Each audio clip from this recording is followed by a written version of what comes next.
Markus ja tänään tehdään Mikolle vähän safkaa. Katsotaan mitä syntyy.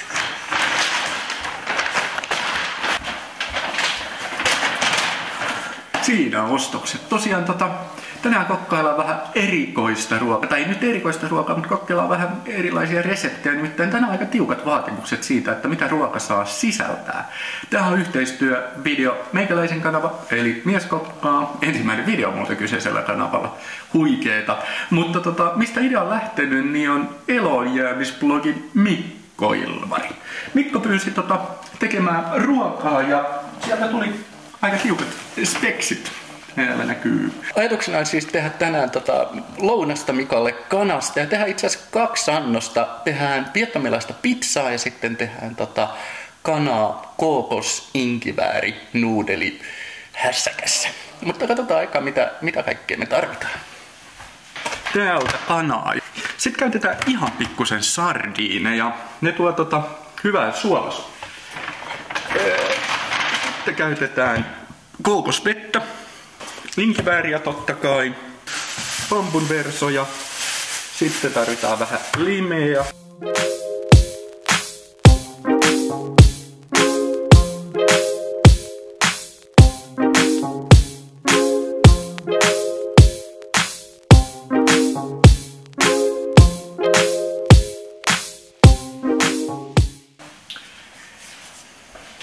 Tehdään semmonen, eli kanaa.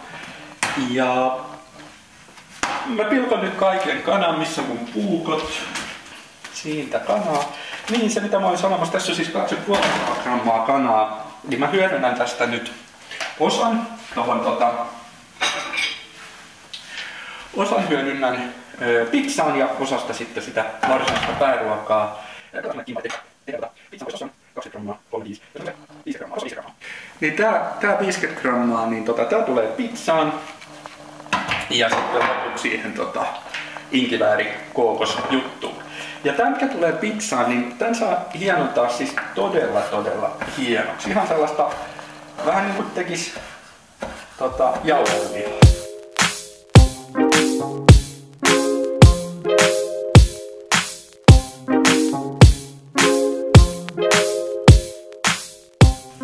No, se on hienoa, että tuletaan se tuohon lautaselle odottelemaan. Ja itse asiassa nämä suikaleet, ne on aika hyviä siihen pääruokaan.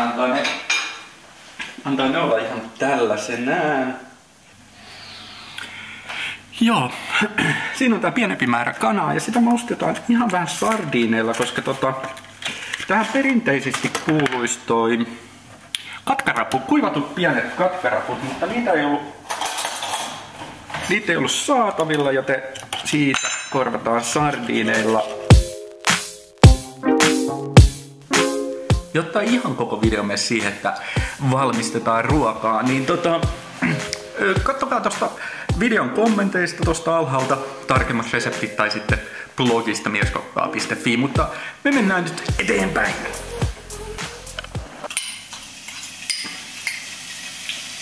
Sinne kanat ja sardiinit. Ja tässä on tosiaan tarkoituksena saadaan vaan vähän nyt kypsennettyä kanaa ja väriä pintaan.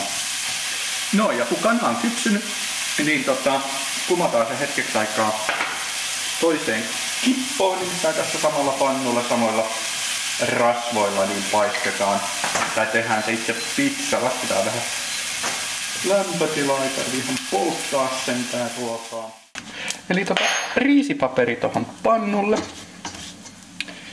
Ja heitetään kanat sinne. Noin. Ja sitten vähän kevätsipulia. Noin. Ja nyt siellä kiehutaan. Tehdään tämmönen tortillatyylinen pizza. Noin, vähän meni minne sattuu, mutta siinä olisi alkupala. Mutta nyt kun päästiin vauhtiin, niin ruskistetaan nämä muutkin kanat tästä. Oho, siellä olikin vähän nestettä.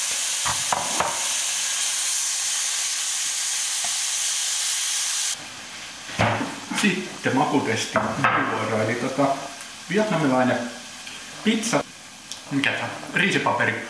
Ja tuo tähän olisi mukavaa rapeutta.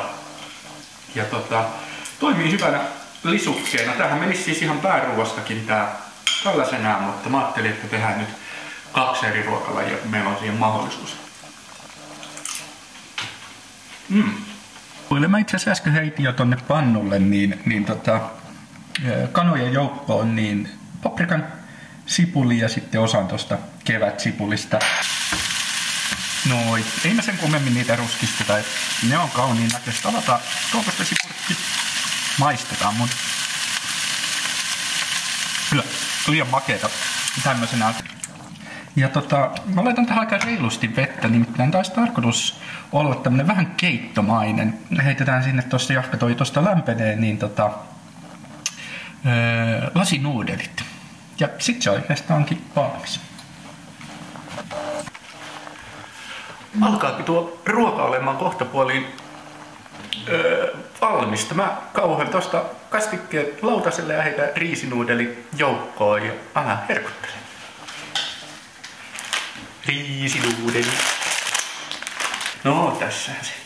Haittais vähän pöydälle tulee.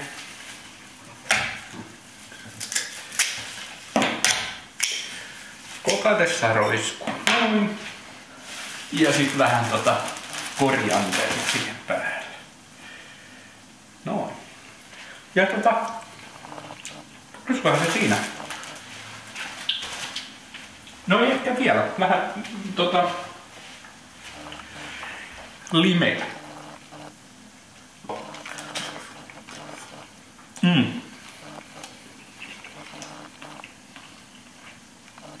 On hyvä. Ihan maistavaa tuli. Kokeilkaa rohkeasti. Tehkää.